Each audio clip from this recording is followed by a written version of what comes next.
Turning Point. How you guys doing? I was like going to this mic, but I haven't mic.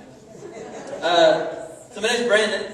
For those of you who don't know me, a little bit about myself.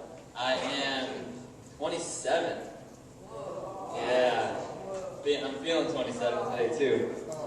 I have just a child. Oh, thank you so much. See, I was just gonna say, preachers normally have kind of a self-conscious issue when they're in front of people, so a lot of that would be fantastic.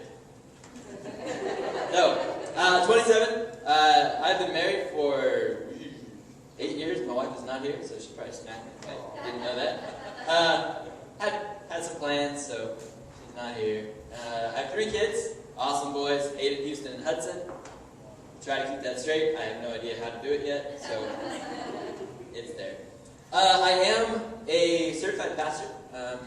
I went to school when I was in the Air Force, and I'm currently not on staff anywhere. I attend City Point, for those of you who know where City Point's at. Just kind of helping out, doing my thing there, and just hanging out. So that is me in a nutshell. I know, so I'm going to do a little disclaimer. I look a little funny, I know that. So I've seriously had people, like, as soon as I walk on the stage, they walk out of the room. So you won't hurt my feelings. It's all good. So no guilt, no shame. I heard that somewhere. Awesome.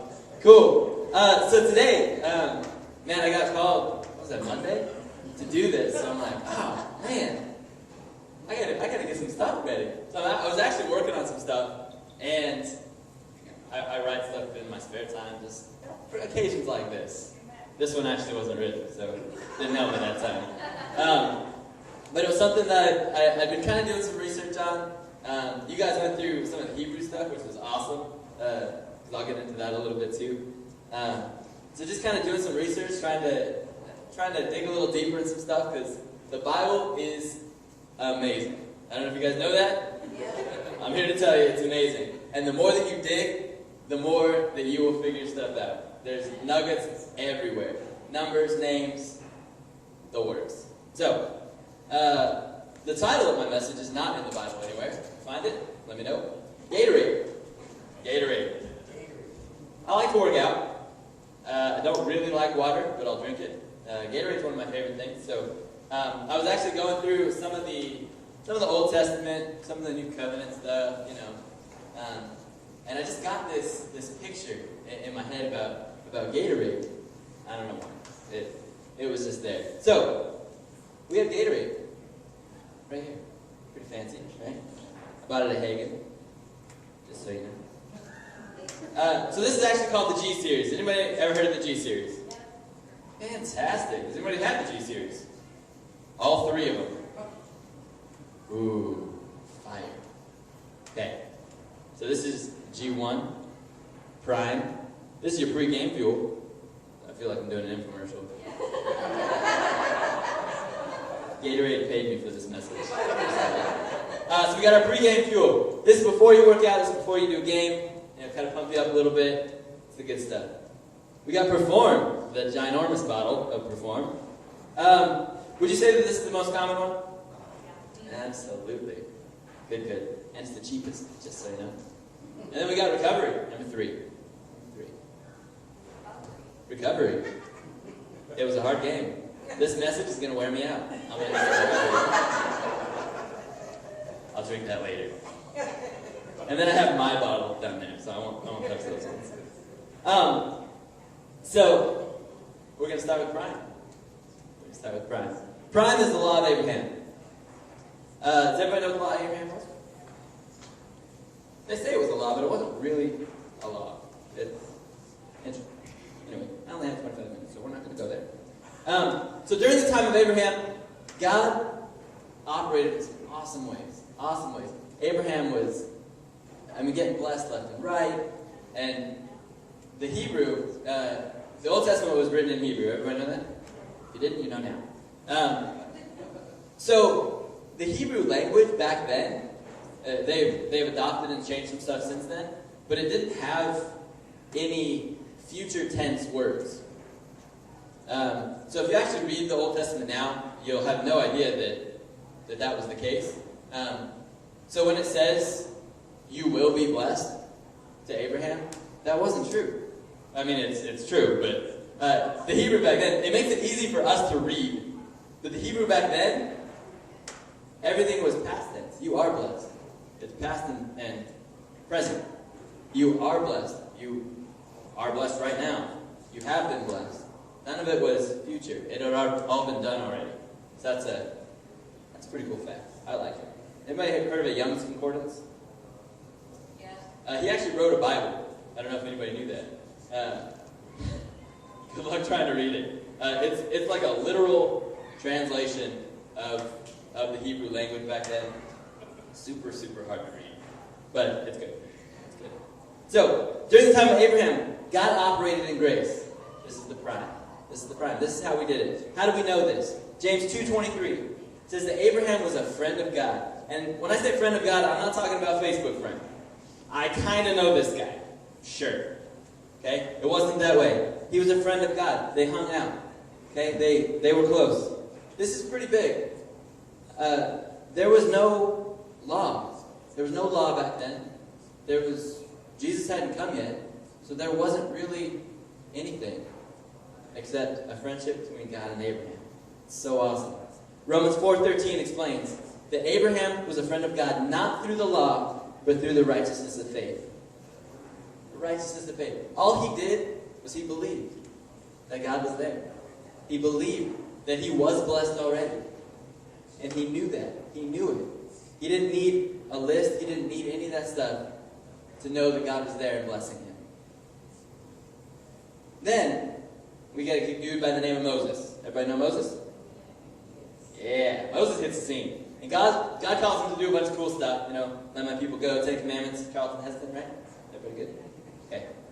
So Moses does a bunch of awesome things because of what God was doing through him. And the people were free. They were let go. In this time, God is still operating in grace. There was no law. None of that. Jesus hadn't come yet. It was back in the day. Okay, still operating in grace. Jesus, just to add that Moses, Moses is a cool guy. Probably the toughest pastor in the history of church.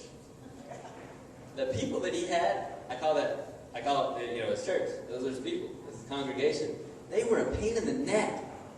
So hopefully you guys aren't like that. If you are, you guys are looking for a pastor, right? You better be nice. Okay, Moses had it rough. He had it rough. They threw everything at him. Since the time that they left Egypt, the church, they were whiners. They were crying. Oh, I want to go back. I'm a baby. I want to go back. Okay? But what did God do? He was operating in grace. He kept providing for them. He kept doing those things. He kept making a way for them. We're stuck by the sea. Part it. Let's move. Okay?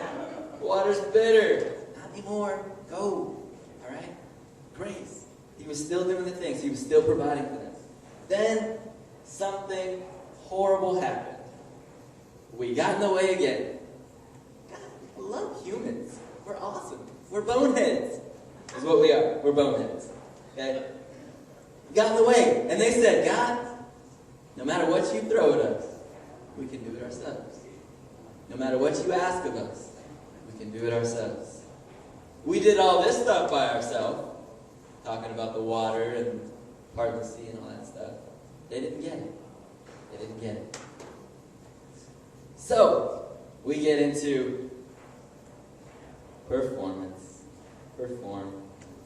Perform. You guys said this is the most common. And in Christianity, in churches today, this is, unfortunately, one of the most common things. It's performance. It's the most prevalent in churches today. The Ten Commandments is, or the Law of Moses, whichever you want to look at it, is all about our performance. It's all about us trying to please God. All about us trying to be accepted by God through what we do. Through the law, your actions determine how righteous you are or how righteous you will be. Even when God made the law, he saw fault in it. He didn't want to. They were being boneheads. He had to make sure that we knew that we needed him. And that it was him that was doing all these cool things. It wasn't by us. I cannot part a sea, I guarantee it. I tried. It doesn't work. Alright? That's what I do on the weekend. Come on. It doesn't work. It was to show us that we need him. The law condemned even the best. Even the best of them.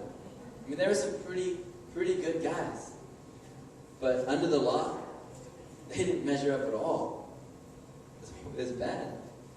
Now, so the law comes down. Obviously, written on stone, 10 Commandments, all that good stuff. Now when the Church of Moses complained, they died. They murmured, they died. Complaining and murmuring is a sin. Guys, nagging, huh? Same category? I'm just trying to help. Just trying to help. Calm down. Calm down. Just wink at me. Now a little bit, we're on the same page. All right. Good. It's fantastic. This is why. So, ever since the law came, they murmured, they died. They complained, they died. This is in 2 Corinthians 3:7. It goes on to talk about the ministry of death. That's what the 10 Commandments came to be known as. It was the ministry of death. And in there it does say the ministry of death is the ones written on stone. Back then, the only law that was written on stone was the 10 Commandments. So, just want to clarify that. Until the recovery comes along. Number 3. Very nice. This is the good stuff. Good stuff. Good. Okay. I didn't wear my watch today for a reason. I was trying to get more time. I'll preach this way so I don't have to look at the clock. So, recovery. The cool thing about recovery is even the motive for forgiveness changes. In the Old Testament, it talks about forgive so that the Father will forgive you. When Jesus comes, it's forgive because you have been forgiven. It's awesome. John 1:17 says that the law was given. Now, giving sounds pretty cool, pretty nice. How many of you guys like to get stuff? And as Christians, we always like to add stuff. Well, it's a gift from God. That's even better. Yes, I'll take it. Okay? Gift from God. But I can give you an email. I can send you an email. Is that pretty personal? No. Okay? Now, Kind of like texting. Texting. Texting. That's super personal. No. So, just a little example. If I'm away, when I was in the Air Force, I was away quite a bit. So, say I was doing whatever. I'm away from my wife. And I'm being nice, I'm being sweet. I send her some flowers. It's pretty personal, right? Not really. I try to sugarcoat it, put a little nice, cute little tag on it. It says, I love you. Okay? But it's not. It's not personal. What did I have to do that? Yo, man, send my wife some flowers, would you? I'm probably going to be in trouble today for something. Okay? Just, yeah, thanks.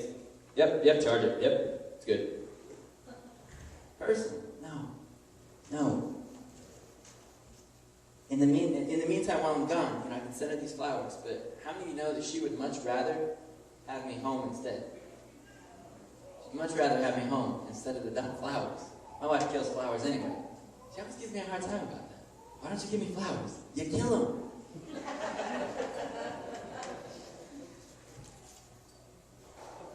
I forgot I was recording this. I love you, baby.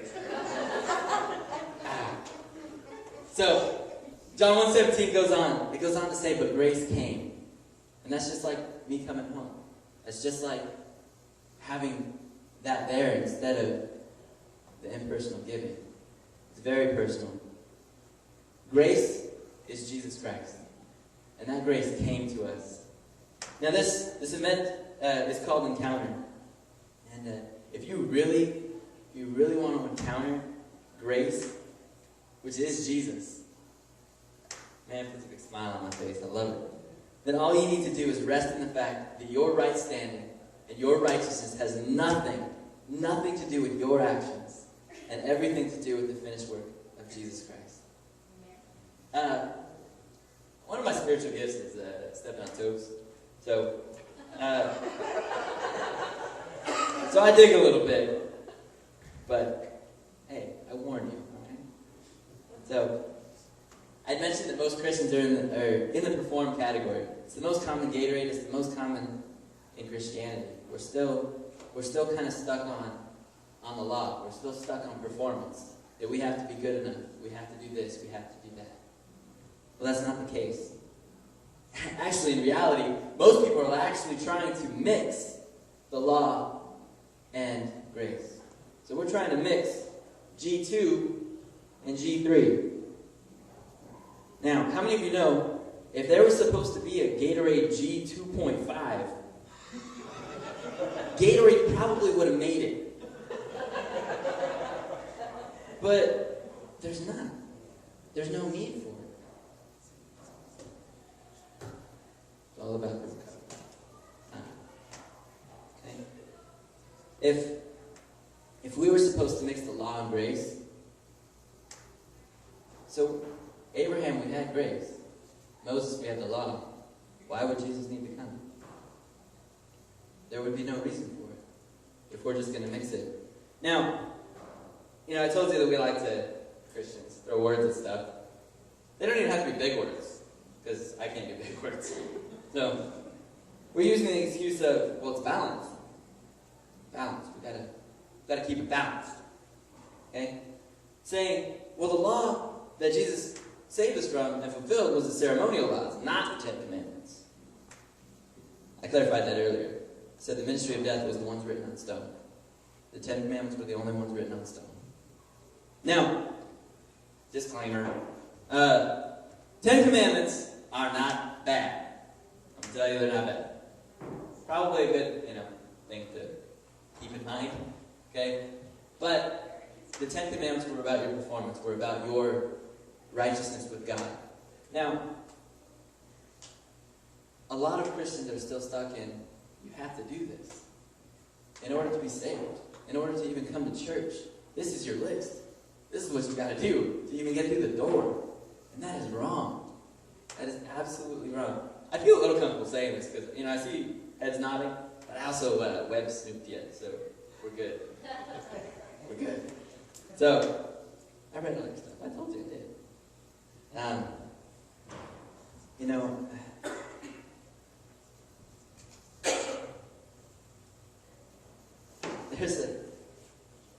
There's always fights going on.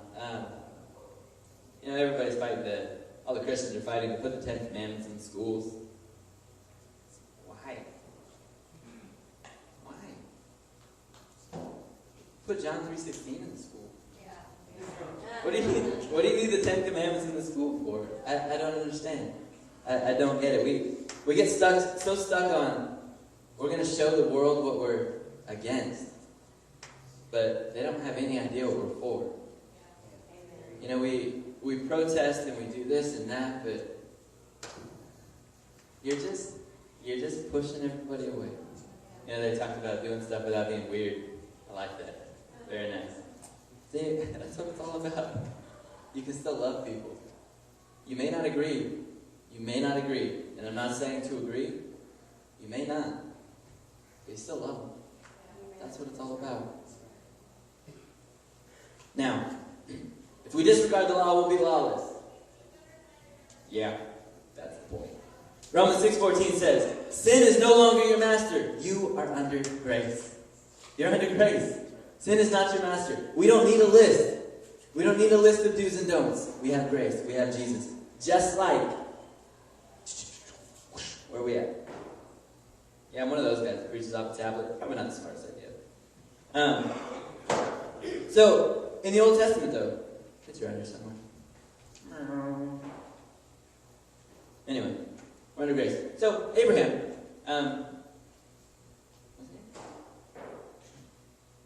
Yeah, there it is. So, there was no law when Abraham was rolling around. Okay? So how did he know? How did he know how to become a friend of God? He didn't have the 10 Commandments. How did he know? He had grace. He had Jesus. He had him there. He didn't need it. He was a friend of God. Righteousness by faith. I'm getting there. Hang with me. Joseph. Yeah, Joseph was a good guy. Right? Did he have 10 commandments? Nope. Okay.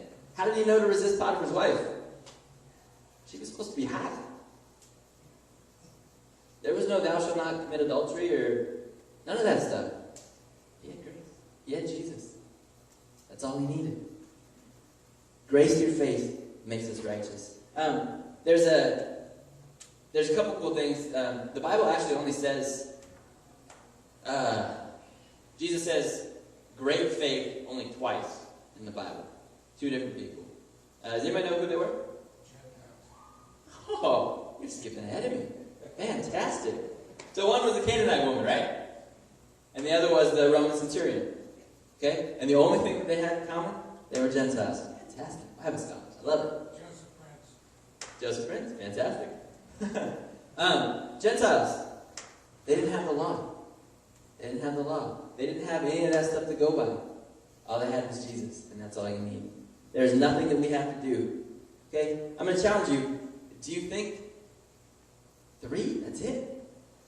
That's not very nice. I'll forgive you. It'll be alright. Okay. So do you think you're not living by the law? I challenge you to examine yourself. It's the little things. Satan, man, he's a slippery little dude. Put some stuff in there that you may not think about. It's not a big deal. Even when you pray, Lord, I love you. I love you. I love you. I love you. I love you. He knows. Are you trying to make yourself accepted? Yeah. You know, I like to listen to people's prayers. Try not to freak anybody out. You're like, I can't pray around this guy. But I like to listen for that stuff. You know, people are still got those little details. But they're still there. They're still there. Are you really truly expressing your feelings? Or are you trying to earn or perform? Trying to be righteous. Rest in grace. Instead, Father, thank you. Thank you for already blessing me. There was no future tense. Everything's done already. Everything has been done. Thank you for that. And real quick, the prodigal son, good story. He comes back. Probably only have like 30 seconds. So he comes back, right? Father throws a big party. But I want to focus on the older son for a second. The older son, he kind of got irritated. Well, Dad, why didn't you never kill the calf for me? You never did any of that stuff. His dad's like, you were here the whole time. Why didn't you take it? Why didn't you do it? You had access to everything that was mine already. Take it. Take from Jesus. The woman at the well, she, I don't know if you, kind of small details, but Jesus was there by himself. His disciples went out. Does anybody know why they went out? To get food. Jesus was starving. Okay? Now, after he talked real quick to the woman at the well, okay, really, really quick, talked to her. Disciples came back with food, and what did he say? I'm already refreshed. I'm already good. Take from Jesus. Take from him. This is a picture of grace. God came down and said, this is my beloved Son, in whom I am well pleased. And he didn't do anything yet. Absolutely nothing. Okay? And tonight, as we pray, as we worship, as we do the rest of this night, just rest in that. Rest that it's already been done.